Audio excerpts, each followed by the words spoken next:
obviously ito ay uptrend. Uptrend po yan.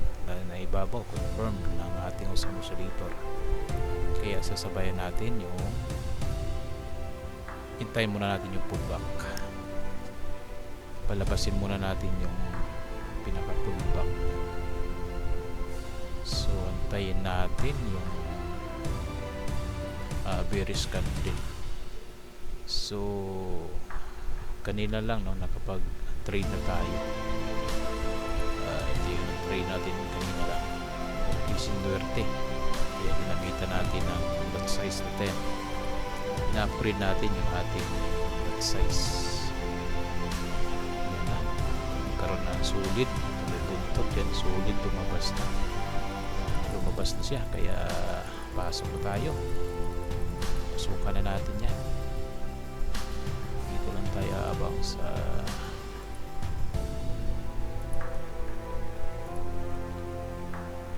sakali 39k yan. Okay, so tingnan natin kung ilang minuto, kung mahit niya yan. Sumisilip sumisilip yung positive figure, pero careful tayo. Tayo natin sulit talaga yung candle bago tayo mag close orders. Okay, so 18, pwede tayo magdagdag ng dalawa niyan sakali.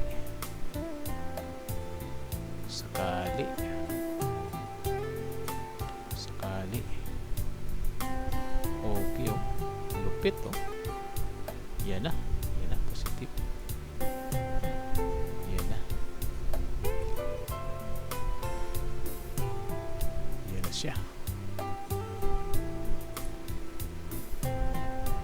siya. So nakapaglagay na tayo ng ating take profit. Sakaling i-hit niya yan 39,975 PHP. Okay. So uptrend kasi yan, nabasa natin yan kanina dito sa 1 hour time frame. Obviously yun, uptrend pa rin ito, 30 minutes ganon din yan, uptrend pa rin yan. Kung i-draw natin yan, ganon yung draw niyan. Balik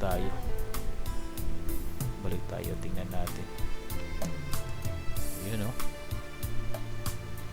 parang ayaw niyang pahuli. Yun na! 14k. Ano? 14k. Hindi tayo ng negative. Hindi tayo nabutan ng negative. Yun lang ang pinaka dun. So 1 minute pa rin tayo. So mag-antay pa rin tayo. Antay na lang tayo ng dito kasi tayo pumasok yan, lumabas tong solid na to. Ito yung magiging natin siya. Okay, antay pa tayo ng pullback, kahit konting pullback man lang. 20k yung ating na hit yan barya-barya barya-barya lang siya. Yung ating yan to kanina to na-upload na rin, may upload ko na rin yung video niyan. So 1, 2, 3, 4, 5,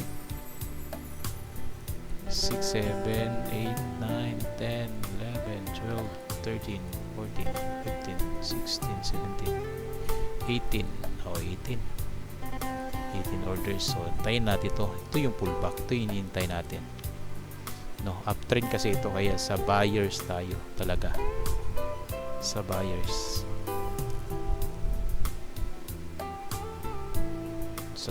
tayo sasabay.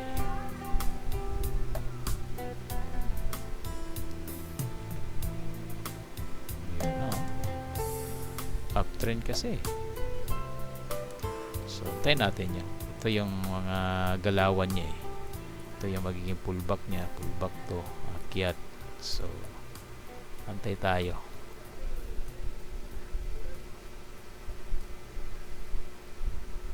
Yun na. Yun na. Lakas talaga ng buyers. Malakas yung buyers. Sasabay tayo sa buyers. Sasabay tayo. Sasabay tayo. Sasabay tayo. Meron tayong 8 orders.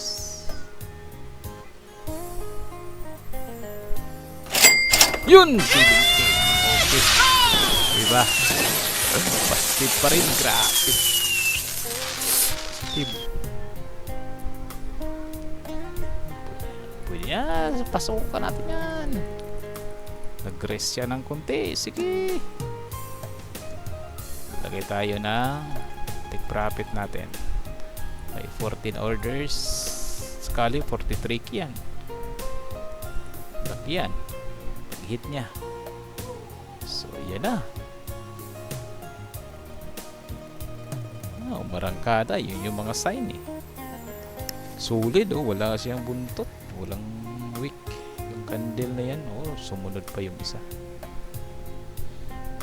Walang mga buntot. Kaya solid yan. Pagkatapos ng doji, lalabas na mga solid. Ito may konting buntot na siya. Pero hayaan natin. Uptrend kasi ito. Walang problema yan. Okay, you know? 14 oh. Dagdagan natin ang isa, 2, 3, 4, 5, 6, di 20. 20, wala. Okay yan. Oh, 20 orders. Sakali 64 yan ah. Oh, tayo natin. Wala yan. Akyat yan. Ang lakas ng buyers. Silip na natin yan. ISIS. Hindi na tayo matatakot dyan. Labas yung pullback. Maya lang. Akit yan eh.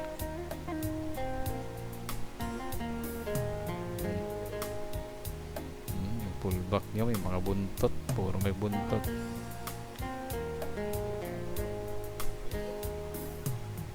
Sige, sige. Okay lang, sige. Baka kung i-hit niya yan 64K yan, maliwanag na 64K yan. Daragdag yan sa ating equity. Sige, tuloy. Tuloy lang, abang lang.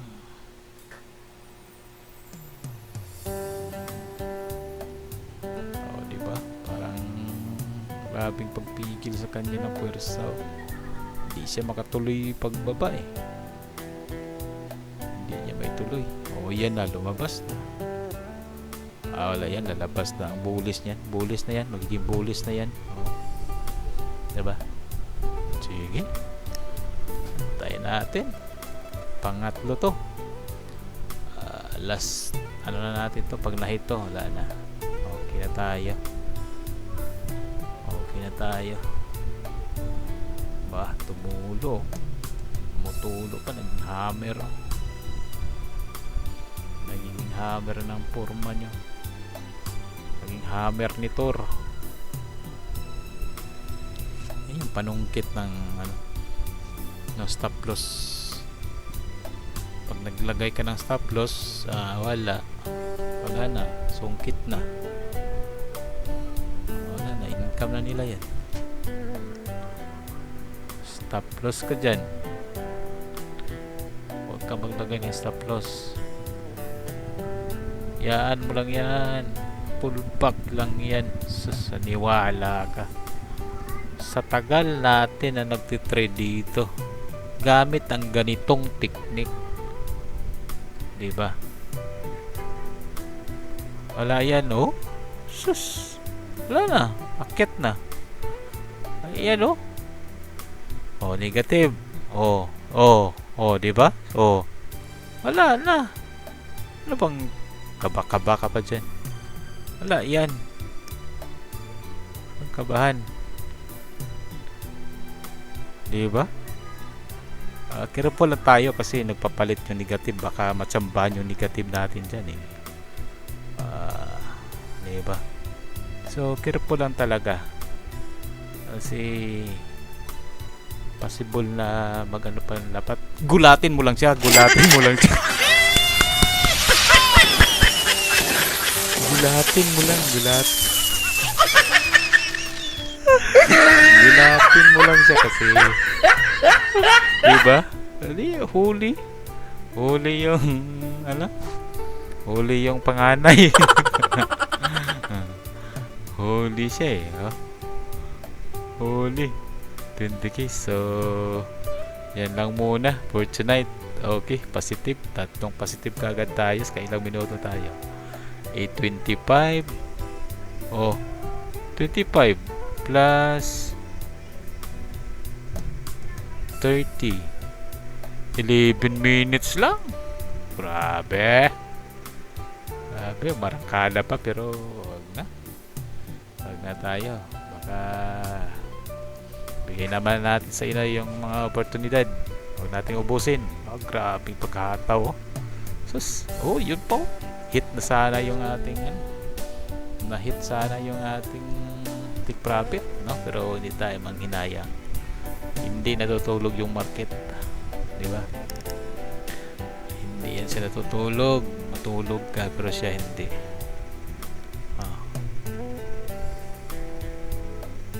Grabe kasulid dalawa na. Dalawang solid na lumabas. Lalong lumalakas ang mga buyers. Uptrend talaga. Kahit anong gawin. Grabe. Tirahan natin ng isang bagsak. Pasokan natin ng isang bagsak ito. Isang bagsak ba? Isang bagsak natin. Isang bagsak. Yun yung isang bagsak. Tapos tira tayo dito lang. Pinakamalapit lang.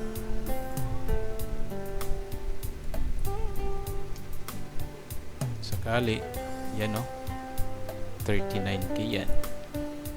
Isang bagsak lang yan.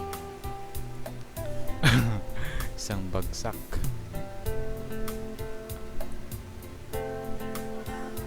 Yun. Sakali isang bagsak yan. Sulit yung mga candle ayun, may buntot na siya. Pero ayaan nyo lang. Uptrend naman to. Huwag kang matakot. Huwag kang kabahan.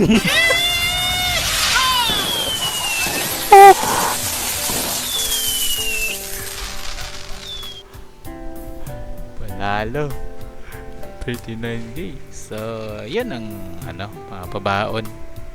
Pabaon na ito. Grabe. Hit is panalo. Panalo. Okay. Yan muna sa gabing ito. At maraming salamat po. Magandang gabi sa ating lahat.